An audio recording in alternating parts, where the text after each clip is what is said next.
disease affects people in so many different ways. Some are completely debilitated during attacks, others have symptoms that come and go. It's easy to fall into a comparison of, I shouldn't feel bad, I've got it easier than them, or why can they handle this better than I can? But mental health doesn't really work on a comparison scale. You don't need to do them all today. Just pick one, try one, and be honest with yourself. And then if it helps, even a little bit, do it again tomorrow, and the day after, and the day after.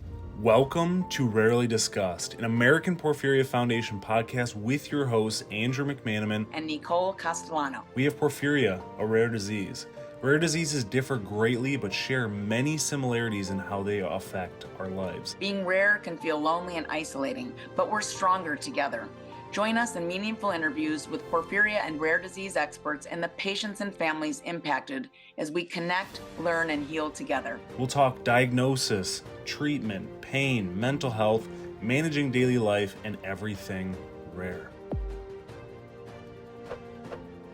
Welcome back to Rarely Discussed, the podcast sponsored by the American Porphyria Foundation, where we shine light on the parts of life that deserve a little bit more conversation, especially when it comes to living with rare diseases like porphyria and the mental health aspect that comes along with it. I'm your host, Andrew McManamon, and today I'm going to go solo today. Before I dive into this, I just want to throw a quick note at you. I'm not a doctor or a licensed therapist. I'm just a guy living with porphyria, trying to figure things out like everyone else here. So everything that I share today is based on my personal experiences and research. So if you're struggling, I encourage you to seek support from a licensed medical or mental health professional. You're never alone in this, and that's what this podcast episode is all about here. So, mental health. It's something that I ask people in almost every single episode, and I hear their thoughts, how they're dealing with it. It's a phrase we're hearing more and more these days, and for good reason. And according to Google's 2024 year in search report, mental health beat out weight loss, financial goals, and diet, and is the most searched New Year's resolution topic in the US. And that's a pretty big shift. It tells me that more people are starting to understand something that took me way too long to learn. And when your mind is off, everything else, your body, your work, your relationships, can really start to unravel too. So for those of you living with porphyria, that truth can hit especially hard. This disease affects people in so many different ways. Some are completely debilitated during attacks, others have symptoms that come and go. Some have the ability to work full-time or raise families with relative ease, while others are managing pain, the brain fog, and uncertainty literally daily. And because that wide range to it, it's easy to fall into a comparison of, I shouldn't feel bad, I've got it easier than them, or why can they handle this better than I can? But mental health doesn't really work on a comparison scale. Whether you're experiencing infrequent attacks or frequent attacks or once a year flare-ups, your emotions are valid. Your stress is real. Your mind still needs care. I know this from personal experience. After I was diagnosed with acute intermittent porphyria in 2018, I brushed it off for a while. Told myself this isn't that bad, especially since I was only having attacks once a year. But that mindset kept me from preparing, from educating myself, from building this resilience. And when an attack hit, I spiraled big time. It wasn't just the pain that knocked me down. It was the emotional chaos that came with all of it too. Years of bottled up stress, the grief, the confusion, it all exploded at one time. And as of recently, especially after losing my dad, I've been feeling that emotional toll in different ways. It threw off my routines, my focus, even some identity aspects too. And while I wish I could say that I have it all figured out, the truth is I'm still working on it like everybody else. But that's the point, is we really don't need we don't really need to be perfect, and everybody sometimes thinks we need to be. And all you really have to do is keep trying. So today I want to walk through some 5 things backed by some real research and experience from me that have helped me start rebuilding that mental and emotional health aspect. You don't need to do all of them. I mean, some work for some people don't. Maybe just one, but even one small change can move the needle a little bit more. So let's start with therapy. Therapy still has this weird stigma around it, like it's only for people who are completely falling apart. But according to the American Psychological Association, about 75% of people who try therapy reported improved mental health. And that's not fluff, that's actual results there. Cognitive behavioral therapy, or CBT, is one of the most widely studied methods, and a 2021 meta-analysis published in Psychological Bulletin reviewed 270 plus studies and confirmed that CBT significantly reduces symptoms of depression and anxiety, and its effects can last even after therapy ends. Personally, I used to think therapy meant sitting in a room and crying about your feelings, but it's really just structured self-awareness at the end of the day. It's a space to unpack things, to ask better questions, to get it all out there and out of the way. And it's not about being fixed, it's about building these tools. And for me at least, it's helped me reflect instead of react, breathe instead of bury, and ultimately heal instead of ignore. You don't need to go weekly forever. You just need to have a starting point, and maybe you figure it all out after they lay the tools out for you and you don't need to do it anymore. That's completely up to you. The next thing I want to talk about is journaling. I used to roll my eyes big time at this one. I'm not writing in a diary, but journaling isn't about crafting this poetic entry or writing about your lunch. It's a scientifically backed way to process emotions. Dr. James Pennebaker, probably butchering his name, is a leading psychologist, has done decades of research on expressive writing. His studies show that just 15 minutes of journaling a day for 4 consecutive days can actually reduce stress, strengthen your immunity, and even improve cognitive function. Your brain needs somewhere to put all that chaos, and sometimes it just needs to be on paper. Journaling really just gives it a place to go. For me, I've never really been a very consistent journaler, but when I have, it's been when I've struggled to fall asleep, when there's just so much on my mind, so I throw it on paper, leave it on that paper, so I can go to bed.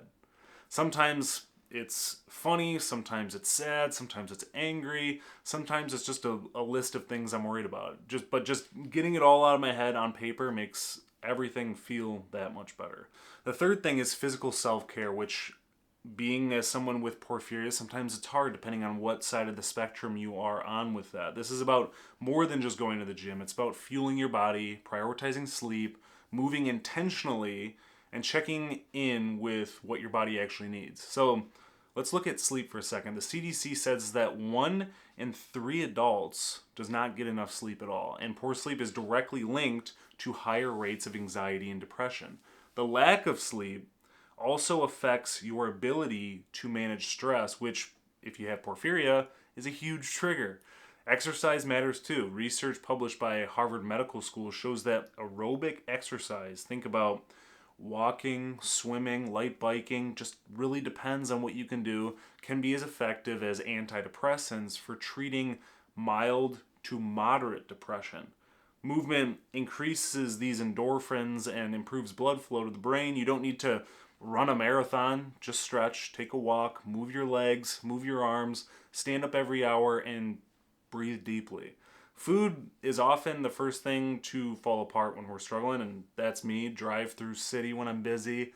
I've been there, skipping meals, grabbing the fast food, like I said, thinking I could just really cut out exercise and just throw in the bad diet. But what you eat directly affects how you feel. Fourth, this is important, setting goals and giving yourself something to look forward to. When you're in this survival mode, as people often are when they're in porphyria attacks or just the daily routine of it all, the future gets blurry real fast. And when you don't know what's next, motivation, it vanishes. I mean, that's the reality of it. That's why small goals really matter. They really anchor you. From a neuroscience standpoint, goal setting activates the brain's dopamine pathways. Dopamine is the reward chemical. It drives motivation, focus, and energy. Even small wins like cleaning your room, finishing a chapter of a book, or sticking to a 5-minute walk, or moving your legs or moving your arms for a little bit each day can trigger a mood boost. And after losing my dad, I noticed I stopped planning all that. I was floating, literally doing the bare minimum. When I started adding little things to my calendar, whether it's reaching out to a friend, cooking dinner, working on my house or going out and finally going to the gym, it started to show up. Life just started looking a little bit better. Let's just say that. One small goal at a time. And the last thing I want to talk about is helping others. It sounds kind of counterintuitive because at the end of the day, we kind of need help too, but especially when you feel like you're running on empty, acts of kindness create psychological resilience. And a 2020 study in the Journal of Happiness Studies found that people who volunteered even once a month had better mental health outcomes than those who didn't. Helping others increases serotonin and reduces cortisol, our main stress hormone. So, but the thing is you don't have to volunteer at a soup kitchen or organize a fundraiser. Just check in on somebody. That's it. Share something that made you laugh. Share your experiences. Make someone feel seen. Even this podcast, me talking into a mic, into an empty room, I do it hoping it helps someone else feel less alone. And to me, that makes it worth it, and I feel like I'm helping somebody. So that's what I've got to throw at you. 5 real, practical, evidence-backed ways to care for your mental health. You don't need to do them all today. Just pick one. Try one. And be honest with yourself. And then if it helps, even a little bit, do it again tomorrow, and the day after, and the day after. If you're someone living with porphyria or a rare disease, you already know how unpredictable and isolating it all can be. And if you've been telling yourself you don't need support or you'll deal with it later and be stubborn, I challenge you to ask, what would happen if you tried one new thing to support your mind today? And I'm not perfect. I don't have it figured out. I've fallen out of routine. I've avoided the feelings. I've laughed through the pain, but I'm trying to show up again to prove it. And if you're listening, you are too. If this episode hit home, I hope you share it with a friend, a family member, a caretaker, someone you love. Let them know that it's okay to not always be okay. And if you're looking for mental health support, journaling apps, or places to find a therapist, check out some information in the show notes for you. And I've just dropped some helpful links for you, so that'll help get you started. I'll see you in the next one. Thank you for taking the time out of your day to listen to our podcast. If you enjoyed this episode, please share it with friends, family, or anyone who could benefit. And please don't forget to subscribe and leave a review on your preferred platform. It helps us spread awareness, and we would be extremely grateful. You can also follow Rarely Discussed on Instagram, YouTube, as well as TikTok. If you're someone seeking diagnosis for porphyria, visit porphyriafoundation.org to receive a free doctor packet, forms for free DNA testing, and a list of doctors in your area. Stay tuned for more episodes of Rarely Discussed.